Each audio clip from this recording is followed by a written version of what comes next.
Another long-stemmed Adina. It's got a little neck out of the tail. First point of the day. It's about 15 degrees out here. We're stepping through ice.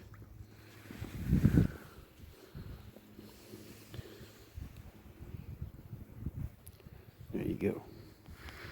Oh my goodness. Endless adventures ahead, and the day just started. And my beautiful wife just walked up on this. Hold it just a second, baby. Don't pick it up yet. I'll get close to it. Look at that. 3.5, 4 inches long. Okay, come pick it up, honey. See what you got.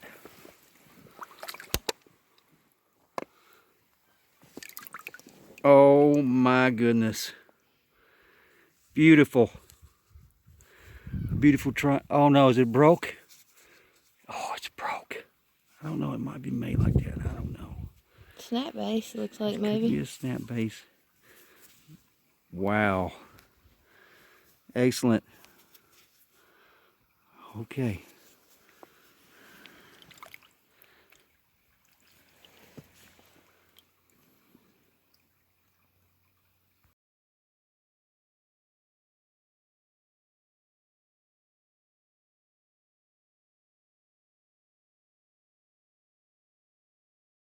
All right, we're here at a totally new creek, and my wife Latisha just walked up on this. Let's see what it is. Looks broke just initially. Go ahead and pick it up out of there. Oh man, It's look broke. at that long stem, Adina. Yeah, it's definitely broke, but wow, it would have been beautiful. Wow.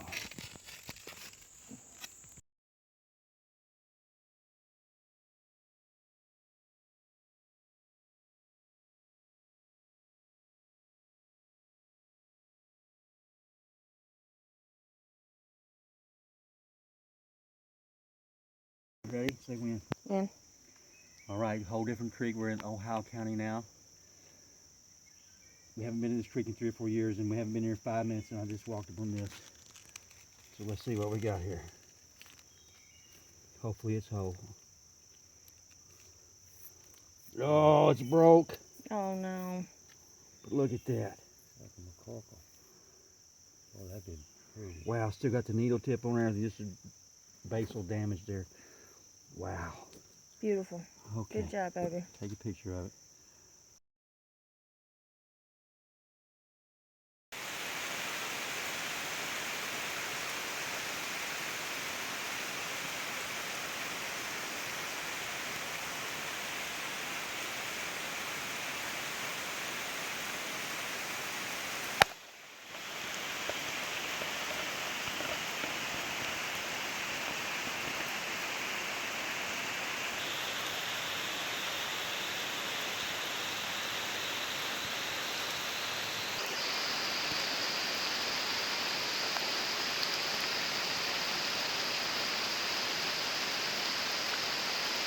Look at the radar.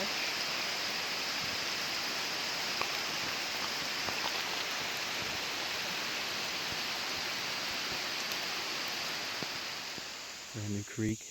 My wife and I are walking up here. Not a very big creek. Just walked up on this right here.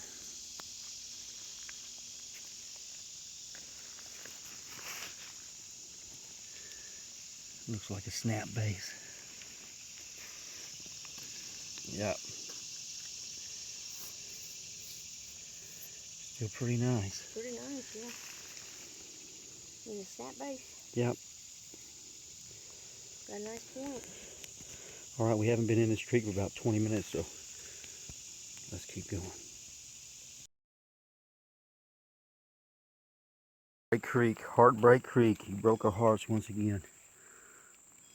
Look at that. Wow. That would have been so nice. 5 or 6 inches long. Unbelievable. Nice find, honey. All right, still Heartbreak Creek. It's been a great day. Here's another stuff in here. Looks like a drill. It looks help. Yes. Yes. Let me go over here and rinse it off.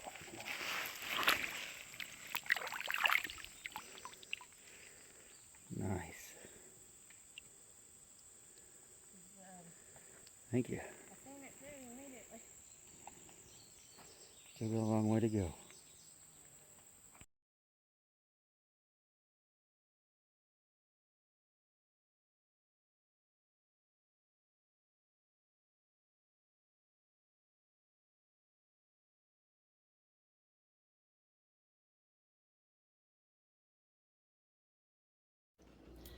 Okay, hello everyone. This is my friend William Baizze. He has experienced and encountered Bigfoot several times, and he wants to share with you guys. So, William, you mind telling us a little bit about yourself? Well, I'm a minister, 45 years. I spent a little time in the Army and was retired out because of disability. Presently, I'm retired. I had to go back to work after I got out of the Army, and I worked for 40-some years, and I had to retire out because I suffer from seizures. Yeah. So I do nothing now. I bird hunted quite a bit. I spent quite a bit of time as a kid in the woods, and I love to be out there in the woods and in the fields. My bird dogs, I love to have them. Yeah. And be out hunting. I've been training dogs for over 30 years. Wow. So I've trained different kinds of dogs. Yeah. So tell us about your first time you saw this inhumanoid called Bigfoot. Well, I was 4.5 years old. So my whole life has been, that's 60 years ago. Yeah. My whole life's been taken up with Bigfoot. Whatever it is. Right. Was that here in Kentucky? That was in Ohio County, Kentucky, near Centertown, about 3 miles from Centertown on Highway 69. Okay.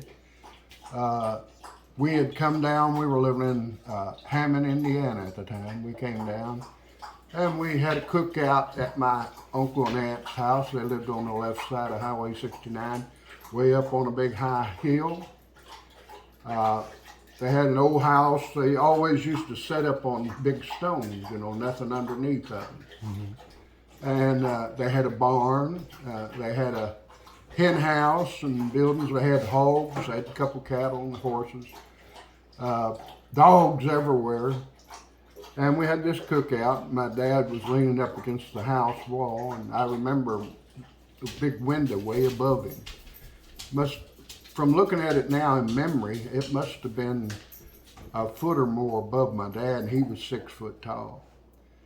And my aunt said, yeah, that when I pointed at it, I said, that's the room you're going to be in tonight.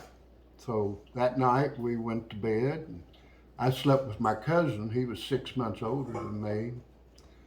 And I was on the window side. And he was on the inside of the bed facing towards his brothers he had 2 older brothers that were sleeping in a bed together against the far wall. I was a city kid. I used to all those city noises, you know,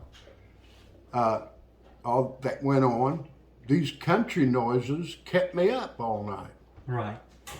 Hoot owls, screech owls, whippoorwills. I had never heard a whippoorwill till that summer that I remember. And as I'm looking out the window, a ways down the wood line, because the wood line went from the back of the barn, the back of the house, down a ways. A ways down the wood line, I see something stand out, step out from the woods. And I could tell that it was covered with some kind of dark fur, but it was standing there like a man. And I can remember the tree dipping down a little bit that was closest to the house. And from that side, he looked like he was about that tall. Maybe, and then he looked at the house and he came walking towards the house. And he got bigger and bigger and bigger. He glanced at me in the window and then went to where we had the pit where my uncle he'd made a pit out of rocks and thrown wood in it and put a grill on top of it, and that's what we grilled on. They didn't have the money to actually own a grill. Right. And I heard a bunch of clinging and clanging and things like he was tearing it up. And then all of a sudden, there he was at the window, and he put his hands on the window and he stooped down and to look in the window. His head actually came in the window. Wow. And that window, the bottom must have been 7 foot off the ground. The top of the window must have went up 9 feet. He must have been over 8 foot tall, from what I can figure from my memory. Yeah. And I covered my head over with the cover, and then when I pulled it down, he was still there, so I screamed. What else do you do? Right. And all the family rose up, and my parents and my uncle and aunt came running in there, and I was just totally wrecked and upset. My mother had to calm me down. She tried to tell me it was a dream. I said I couldn't go to sleep, all the noise. And one thing I had noticed about it is that it put his hand up to its mouth, and the whippoorwill sound came. So I knew it was coming from it. Oh, wow. Okay. And I heard another one behind the house. I heard the dogs all upset. The cows were all worked up. The horses were when he came. So I told my family what happened. And my uncle said, where did it come out at? And I pointed at a couple of trees where he had exited. And my uncle gestured my father on. Next thing I know, they were dressed. They were out running along the tree line with rifles in their hands. And my uncle got down on the ground right at the point where I pointed. And he was pointing something out on the ground, the dirt, to my dad. And that's when they went into the forest. And also I could tell that thing was immense, because these were 2 6-foot men, and the trees that were over them, that thing was much closer to the tree. Right. It must have been, 2 foot or more taller than them. Right. What did its I'm face shivering look like? right now as I'm talking about Can you it. describe its face to all the viewers out there, William? Yeah, and so they put me to bed with them, but I couldn't sleep that night. And I've been, all my life, I was traumatized at night. They couldn't get me to sleep at night. They had to open the door and keep the hall light on, and then finally they got a night light. I was terrified of night. Right. And when I'd come to visit my family down in Kentucky and I'd hear whippoorwills, I'd go into panic. And when we were 7, we moved to Centertown, and What did that thing's face look like, William, when it was looking in your window? like that. Like that? All right, show the viewers. Now, where did you get this sketch? That's from Sabella Irwin. Oh, so, okay, yes. I went on her site and I Sabella. looked at it, and that was the closest thing to what I saw. Right. And, it's right there. And that's what I saw. And I thought, well, I've got to take that off, because that's what was stooping down, looking in the window at me. Right.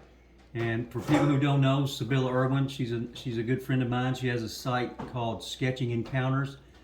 Please go check her out and give her some support if you can. Anyway, I lived the next few years there in Centertown, and I loved the woods. I just stayed in the woods. The people in town couldn't figure out, after I seen the wood monkey, or the wood booger as they called it. Mm-hmm. My grandmother mentioned Sukaloo, and one neighbor called it a Sermonesh. They couldn't figure out how I could be in the woods after seeing that. Mm-hmm. There was a 100-acre wood right next to the house we moved into. But the school was close to my house, and then up a road to the top of the hill was a house right on Church Street. And behind it was nothing but woods. And I used to love to go play in those woods too. And I was 9 years old, and it was 1968, summer 1968. And I went in there, and with I had a dog that was half collie, half German Shepherd. And I was walking down the hill. There was an area that was kind of, open, no woods below me. And I heard a sound behind me. And when I heard that, the dog ran and got under a bush, circled the bush. And like the dog knew what was coming, And Right. so I ran and I got under the bush. Well, my grandmother and great-grandfather told me, if you can feel them walking, so you need to be wary, because they would say things like that to me. Mm-hmm. And my dad would tell me stuff like that. And So your whole family was well aware of these creatures' they existence. were well aware of them. My father said one time his father was called to help a man who, one of them had tried to bust into his barn there in Ohio County. They're near Centertown. Mm-hmm. And they knew about them. They knew they were real. And so all of a sudden, I'm wrapped around this bush underneath of it, and two sets of hairy legs and big old dark brown feet come walking past me. Now the wind was from behind me, and so I don't think they smelled me. I don't think they knew I was there at that time. Right. I knew how, from so many years being in the woods, I knew how to hide, playing hide and seek with my cousin. Yeah. I knew how to hide in the woods. And I was a little feller. I wasn't very big. I'm pretty good size now, but I wasn't very big then. Right. And they walked on down the hill. And then they must have caught a whiff of me.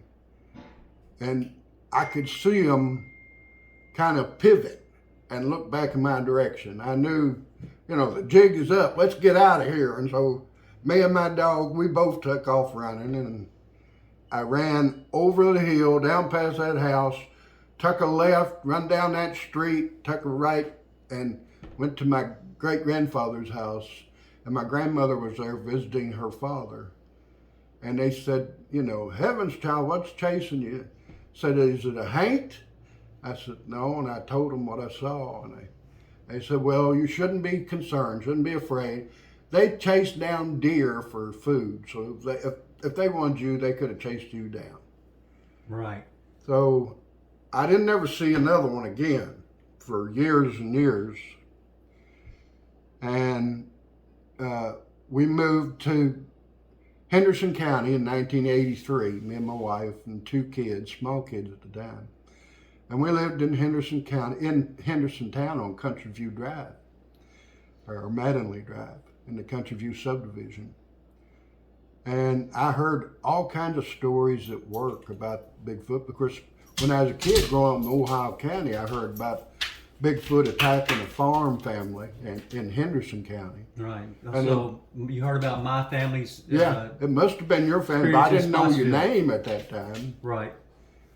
But, and in 79, when I was working in Owensboro, the radio station that I listened to was joking because people at the Hebbardsville toll gate had seen 3 Bigfoot walk across the road, Audubon Parkway, and they were just cutting up and kidding, making fun of people that seen such things. And he's ringing the bell to be let out. But we'll let him out for you.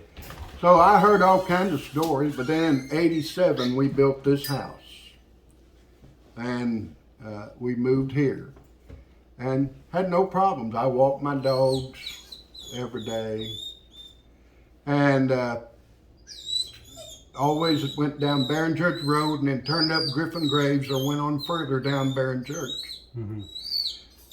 Well, this one time I was coming back and from church, my wife and my 2 kids, And we come back late. Right. Quiet. Want to let him out? Yeah, we'll let him out too. Like fish balls, yeah. Okay. I know how to do this. Okay. Okay, we ready again? We're ready. All right, so we're coming back from church, and I like to take different roads when I don't like to be bored when I'm driving. Yeah. So this day I went up 41, I came through Anthoston, and passed up there and came down Upper Delaware, and turned left on Barron Church. And as soon as I do, I see something on the hill, and I can't make out whether it's a coyote or a deer or a dog or something. They come in on their own. But I look and there's a face. I can see the reflection of a face happening, but it's about the height of a dog. And I think, well, it's a dog or a coyote. Then it starts standing up. Right. You might have to put that on pause again. We put them out and lock it. Okay. Anyway, this thing is looking at me, and I'm thinking at first it's a dog, and it gets higher, and I think it's a deer, but it just keeps standing up. And when I first seen it, I thought, well, it's about 6'6", something like that. But I since, after that, went to a car wash, and I seen the pole at the car wash on the strip said 7 foot. So I know this thing was that height. Yeah. And it was standing facing me. I couldn't make out its face. I could make out its frame, and it was black. And it threw something across it like that. And then it just pivoted on a foot, and then up on a hill. There was about a 4 foot hill or up from the ditch. And then it just over the 4 foot fence, farmer's fence. Used to be a farm there. And now they've got a couple homes there. And that was when my kids were little. My kids are in their 40s now. But I said to my wife, I said, did you see that? She said, see what? She'd been asleep and the kids were asleep. They didn't see a thing. So that was that experience. And I had noticed some weird things. There's a land down here Tom Dimplewolf owns. He keeps it reserved for his own hunting. He's got plenty of deer, turkey, and pheasant and quail. And he has signs up, no hunting. But one day I stepped in there and I'm playing fetch with my bird dogs in the high grass to get them ready for hunting season. And I hear a voice say, it says no hunting. My dogs didn't react like they heard a voice. And that's funny, dogs hear better than you know. Right. I looked all around, I said, but I'm not hunting. And there was nobody anywhere. I thought, what is that? What did I hear? Was it my ears that heard it, And, well, I noticed weird things going on his field, and trees moving when there wasn't no wind, things like that, wood knocks happening. But in the summer of 2020, I was getting up real early and going to beat the heat and walk this liver dog, or the liver dog here that you see, the old guy. And it was 5:30 in the morning. The sun hadn't risen. It was a full moon night, but the sun hadn't risen. And right there on one area on Tom Dimplewolf's land, he's got the ditch mowed, and you can walk over near the woods. And so I'm walking down the woods. Well, in one area, there is a dirt road that goes back to 2 oil tanks. The oil tanks are filled by some oil pumps further down. And trucks go in there and unload the tanks every once in a while. Well, we come around the corner, and there standing is 2 of them. And they roared at me, and it sounded like it was as loud as a lion roaring, Right. And the head looked just like that. Their face looked just like that. In the black, that's the way they looked. They were solid black. But the one that was closest to me, I'd say 10 foot from me, It could be closer because further because sometimes when your adrenaline's pumping, things are closer. Your perception's affected by that And sometimes. it affects your perception. But he didn't look much taller than me and wasn't very wide. But the one just behind it was taller by 4 or 5 inches, maybe a little bit taller than that. And I couldn't believe how small they were. But I run to the opposite side of the road, and as I did, to my left, out steps from the ditch, 1 foot in the ditch, 1 foot on the middle of the road. It's a 1.5 lane road down here. And he's got to be 8 foot tall. He was humongous. And I say he because I could see genitals hanging out of the hair, And he was brown colored. He wasn't black like them. A light brown. And his head shape was more like this. Look at that. Yeah, just hold it up so they can see it there, William. Yeah.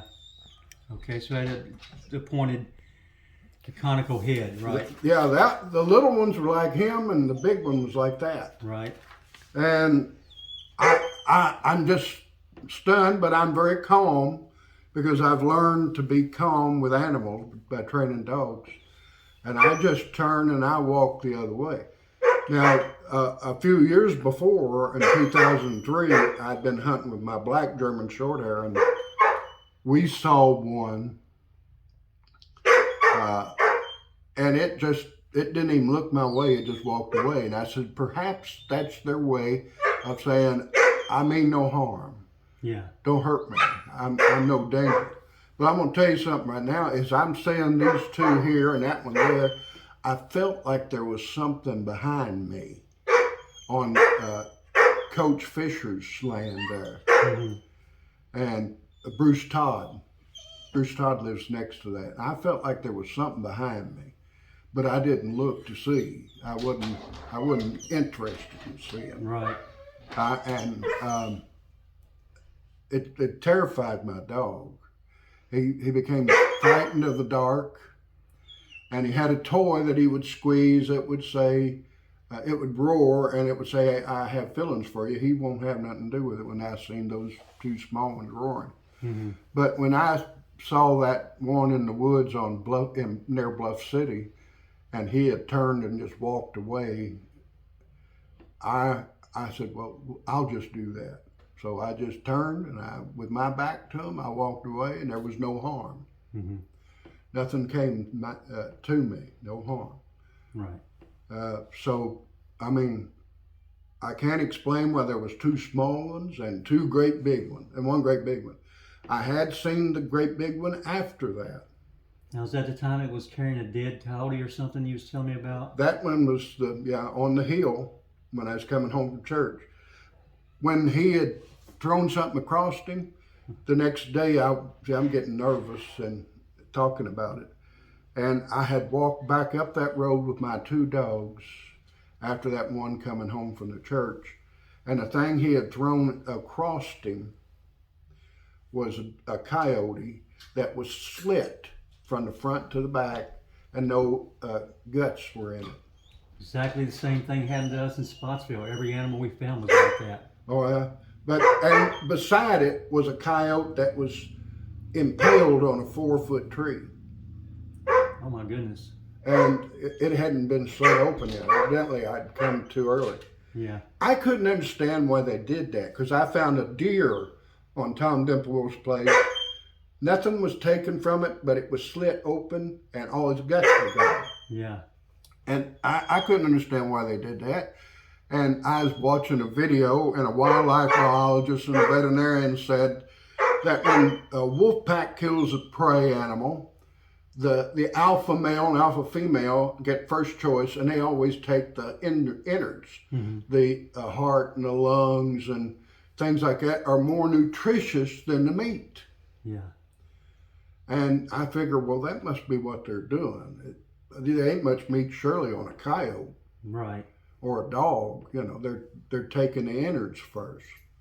I mean, something that big's got to have the most nutrition, you know. Right, and you'd think that they would eat the whole thing if it was that big. Well, a couple of days later, because I kept watching the coyotes, a couple of days later, they disappeared.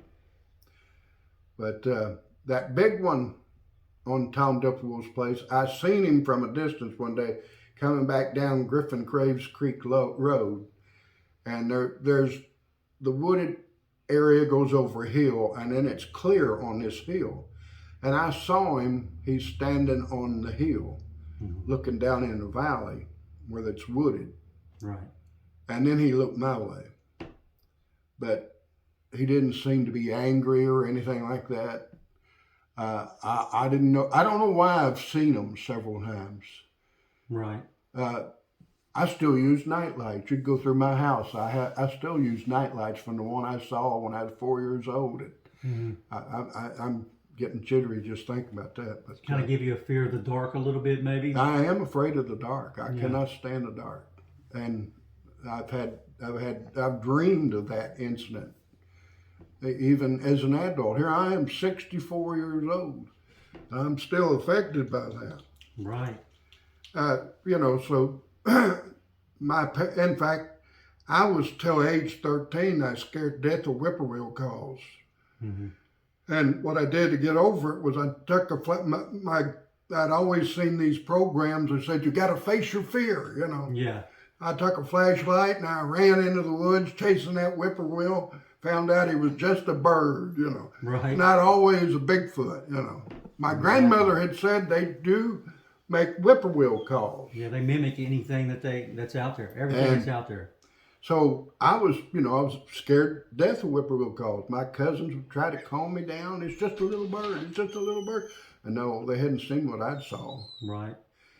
And I mean, I was terrified. Right. Tell us about, I think I included this in Mysterious Kentucky 2 or Bigfoot in Kentucky. William, tell us about the time you were dove hunting down there on the river. Yeah, that's the Bluff City incident. I was quail hunting. We had my black German short hair, the one in that picture up there. Yeah. She had pointed in a bush, and then we busted a big covey. Must have been 20 birds in it. And I dropped 2, and she found 1 in the field, and then we had to go over the flood wall towards the forest area, and she found 1 that I had dropped over there. But we went after the singles, and there's that flood wall right there, you know, above the Green River. And so we were walking on top of the flood wall, and she went on pointing towards me in front of me, and looked down, and there was a quail stuck in a hole right in front of me. So I just put my foot on him so he couldn't take off, and grabbed his head and neck and broke his neck and stuck him in the bag. Wasn't sportsman-like, but I did it anyway. One quail breast, you know. Right. But so then we, after going so far down the flood wall, we went down the flood wall, and near the Green River, it's open, but the flood wall is wooded and brushy, and so we're working back towards the woods on the below the flood wall. And she's zigzagging up and down the flood wall like a good bird dog's supposed to do, what we call quartering. And all of a sudden she went on point, or I thought it was a point. Something started standing up, and it was a big old 12-point buck. And I pointed up there because I was on a protector, because his antlers were very close to her. Right. But he couldn't stand up. He started tumbling down the flood wall, fell at my feet. And from what I could see, he hadn't been shot. He hadn't had an arrow in him. His back leg was broke. And what I couldn't figure out, at least more than a mile from the road, how did he get hit by a car and crawl that far? There's no way. And so he was thrashing about so bad, I called my dog to me so she wouldn't get hurt, and I put him down with the shotgun.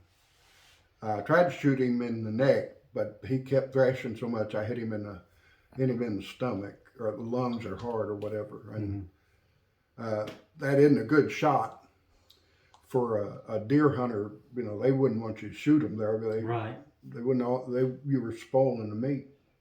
So I went around the deer and I told her to hunt on, and we went down where the woods become big along the river, and I figured I'm gonna go back up the flood wall and go back in over the field. All of a sudden she stops, and she's got her hackles raised and she's growling. That dog feared nothing. Might have only been 50 pounds and 22 inches tall, but she thought she could whoop the world, and she did mostly. Right. I've seen Rottweilers and Dobermans and giant labs and pit bulls scared to death of her, as well as other bird dogs. And she's growling. I thought, what's going on? And there was this big, thick, brushy area, and something starts rising from behind it. And I thought, not another deer.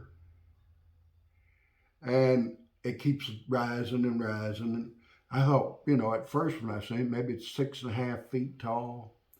And it was, I would say, dark brown or black. I never saw a face, just the back of the head. And it barely had a head, or it didn't have a neck, really. Yeah. And it was real wide. And it didn't even turn my way. It just walked away. I called her to me. She always obeyed perfectly. Unlike some of the dogs I've had. Right. But she was a genius, psychic genius, I always called her. Yeah. Because she could read my mind and obey me perfectly, you know. And she came back, and I hit it over that flood wall. Fast we could go. We got in the field, and there was 2 boys on 4-wheelers riding around. Did you see it, mister? Did you see it, mister? They said. I said, yeah, I seen it. They said it was 7 foot tall. It was 7 foot. I don't know how they seen it. I don't think they were down in that area. Maybe they had seen it earlier. And we're looking for it again. I have no idea. I didn't even know the boys.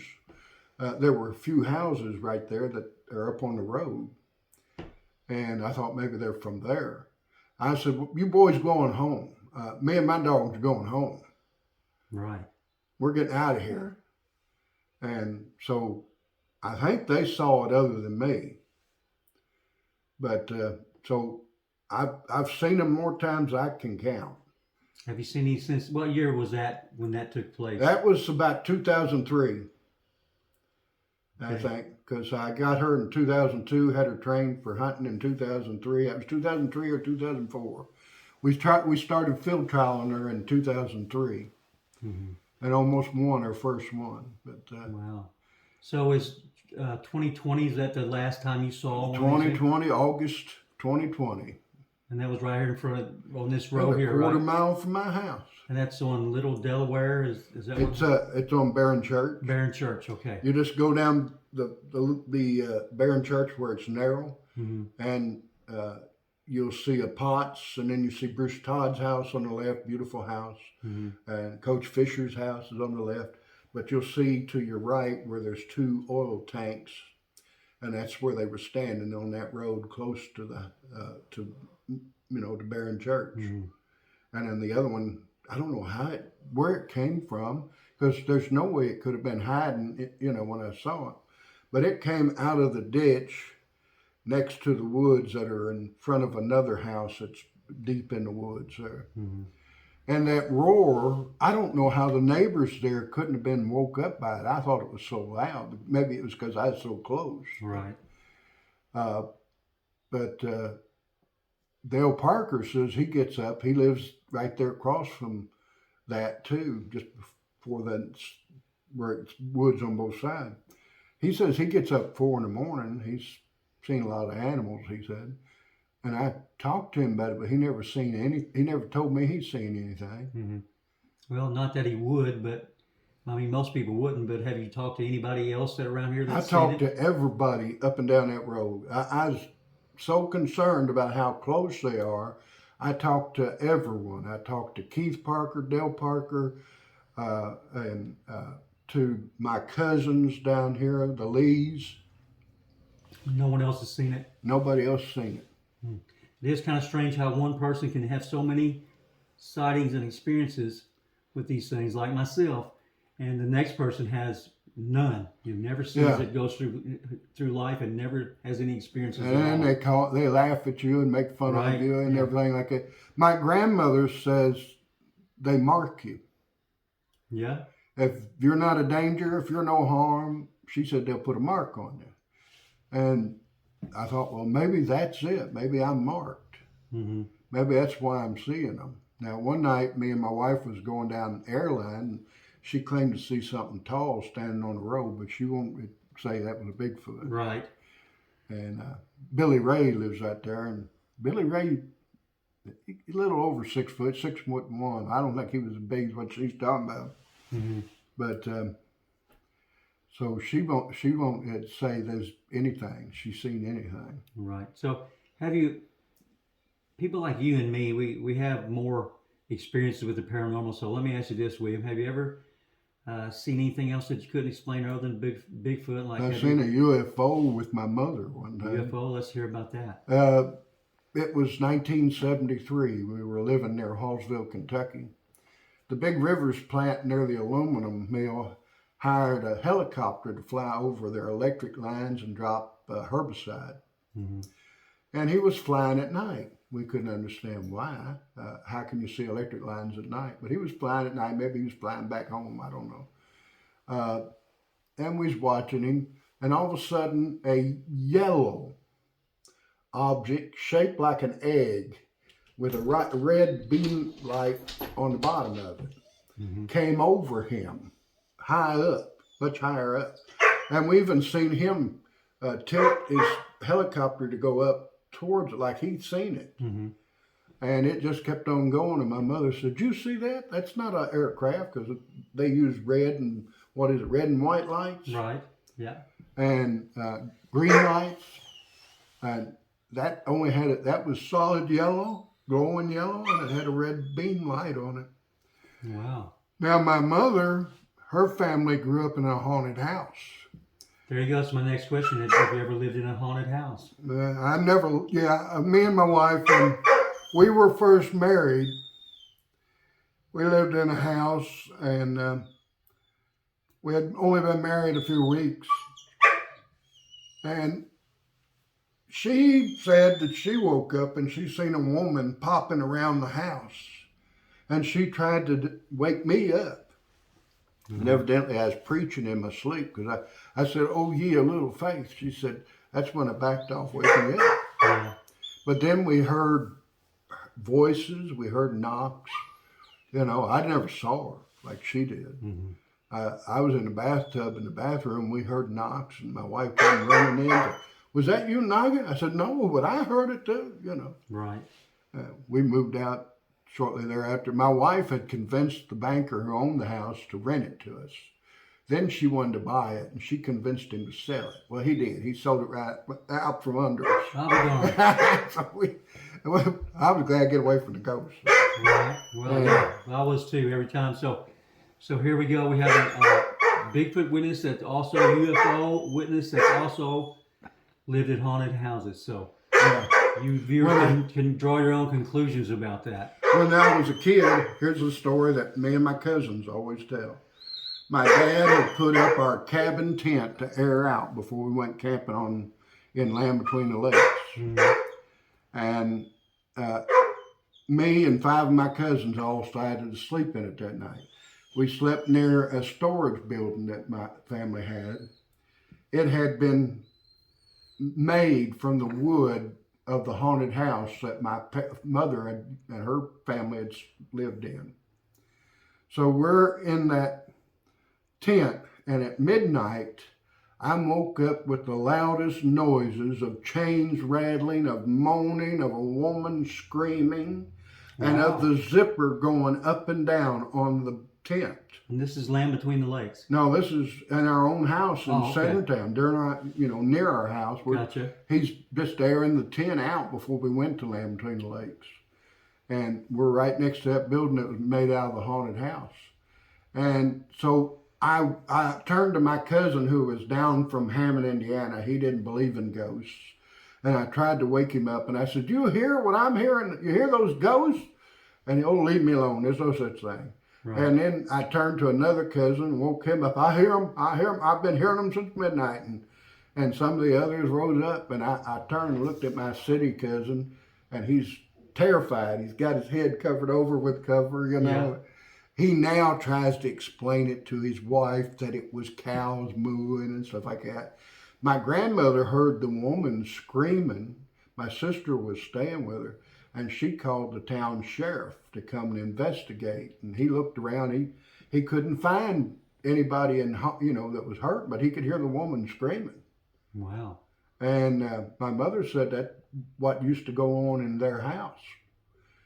Chains being rattled and stuff moving around. And she said that they saw a man and a woman pushing a baby carriage come out of a closet her father had nailed shut, go down the stairs into their bedrooms and watch and look at all of them in bed. So they all slept in one room. Yeah. And she said, "We tried everything to wake my parents up." She said, "I didn't know my other siblings were seeing them." Yeah. And my oldest aunt, she had went one time to sit on a chamber pot. If you're old country people, you know what that means. Right. And a woman walked up to her and slapped her jaws. Really? And she ran to my grandmother and told her, "Mama, look, this woman slapped my jaws." My grandmother said she could see the print of the hand on her face. Wow. And then somebody seen, when they were eating dinner, somebody they invited for dinner seen an old woman rocking the rocking chair and rocking the cradle that my aunt was in, my youngest aunt. Mm-hmm. And she said, "Gracie," that's my grandmother, said, "Who's in there rocking that baby?" So it's probably the person used to live here. Wow. My grandmother was not fazed by such things. Right. She wasn't frightened of nothing. Well, she's a brave woman because ghosts scare the heck out of me, and I'll be the first to admit it. I'd rather see Bigfoot or something like that. Yeah. But we want to thank you, William, for coming on the channel and being so brave and telling your story. Is there anything else that you'd like to add before we stop? She's about out of time, I think. Well, I just wonder what they are. Yeah. You know, white man says they're either flesh and blood, they're a hominid, or they're descendant Gigantopithecus, or they're a spirit. Now, Native Americans say they're a spirit animal, Mm-hmm. which they have no problem saying they're a spirit animal. They're an animal with powers and abilities we don't understand. Right. Well, they know more than the white man, I'll tell you that. That's what I agree with, that they're a spirit animal. They're not a normal thing. Right. But evidently they don't all have the same abilities. I didn't see no glowing eyes. Mm-hmm. Other people have seen red gleaming glowing eyes. I didn't see no balls flying around. I heard the telepathic message, but Mm-hmm. So you think that was sent to you telepathically? that's right. But I was a kid. I backslid from church, and I got into telepathy and telekinesis and stuff like that. And I experimented with my dogs. Mm-hmm. And I got dogs to do things just by thinking it. Really? When I was a kid, and some of those dogs didn't even belong to me. I could show them an image of them setting, and they'd sit and lay down, and they'd lay down. And then I'd add words to it, and they'd do it. That's amazing. And so, to me, it's not a surprise that an animal is telepathic. Right. Well, you asked earlier how these things can hide so well. And I'm going to tell you right now, it might sound crazy to you, William, but I've experienced this myself twice. These things can achieve a state of invisibility to the human eye. Yeah. So, make that what you will, but it happened to me twice, and there was no mistaking it. So they really don't have to hide if they don't want to. They can just... Evidently, they didn't want to hide to me. Yeah. I'm glad they didn't. I had warning, but right. I still think there was one behind me. Yeah. Well, maybe some things is better that we don't know, right? Yeah. I mean, I just don't think they all have the same abilities. Right. There could be more than one type of these things. So thanks, William. And I really appreciate it. You're welcome. And thanks for supporting the channel. And we'll see you in the comment section. I really enjoy your channel. Well, thanks, buddy. We really appreciate having you. So we'll get this up for you. And I don't feel alone when I watch things like that. right. Well, you're not alone. There's tens of thousands of other people that have your same experiences, and I'm one of them. But so. most of my years, up until now, in my 60s, I hadn't told anything. Yeah. And I feel like how many years have I got left? Well, you have to tell the truth at the end of the day. As long as you tell the truth, you're doing the right thing. So yeah. We're sure glad that you shared it with us, William, and thanks again, buddy. Thank you. Thank you.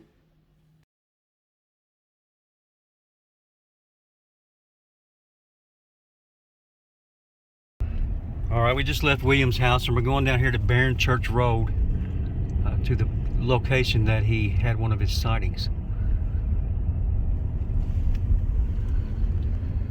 So, let you guys see what it looks like.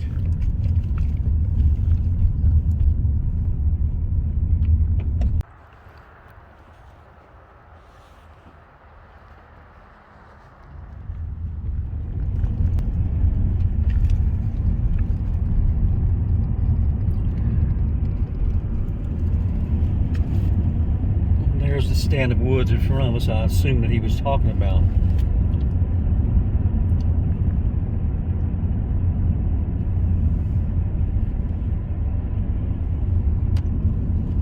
Right there.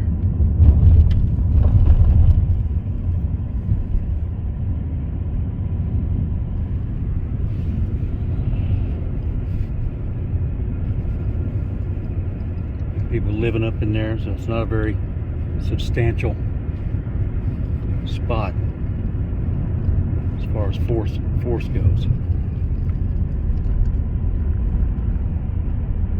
There's the old well road that he was talking about right there. Right. This is where he saw. So yeah. This is where he saw. So let's turn around, honey, and let's going up that road. While we turn around, I don't know if we can get down this road or not, but as long as there's no cars coming, just stop right there.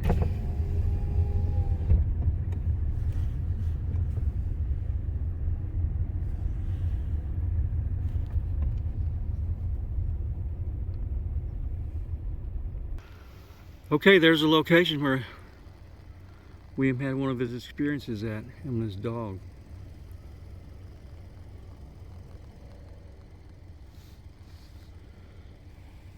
So, just to let you guys see where it happened. So thanks everyone for watching this video. If you like the content, please like and subscribe, and maybe even leave a comment. We sure would appreciate it. See you next time.